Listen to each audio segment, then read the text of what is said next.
शहरामध्ये कचरा डेपोचा विषय अत्यंत गंभीर झालेला आहे। कचरा डेपोमुळे त्या भागामध्ये राहणाऱ्या नागरिकांना डोळ्यांचे विकार झालेले आहेत, लहान लेकरांना श्वसनाचे आजार झालेले आहेत। त्या भागातील नागरिक जीव मुठीत घेऊन राहतात। वारंवार नगरपालिकेला, जिल्हाधिकारी यांना निवेदने दिली, परंतु त्यांनी अद्यापर्यंत कुठलीही दखल घेतली नाही। महाविकास आघाडीच्या माध्यमातून वेळोवेळी विविध आंदोलनं करण्यात आली। त्या ठिकाणी कचरा नगरपालिकेच्या आवारामध्ये नागरिकांच्या वतीने टाकण्यात आला, परंतु नगरपालिकेने कुठलीही दखल घेतली नाही। तसेच या शहरामध्ये रस्त्यांची फार दुरवस्था आहे। जवळपास 140 कोटी रुपये रस्त्याला मंजूर आहेत।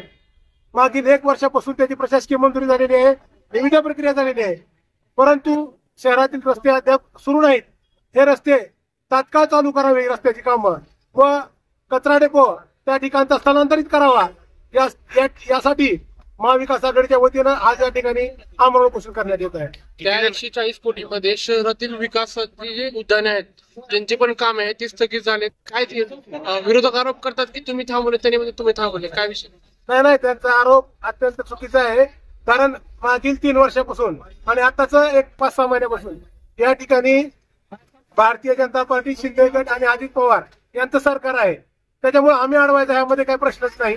आणि खरं तर त्यांनीच या ठिकाणी अडवणूक करतात। एक जणांनी सांगायचं मारण्याने करायचं, एक जणांना रडण्यासाठी करायचं। त्याच्यामुळं हे काम पूर्णतः महायुतीमुळे आणलेले आहेत।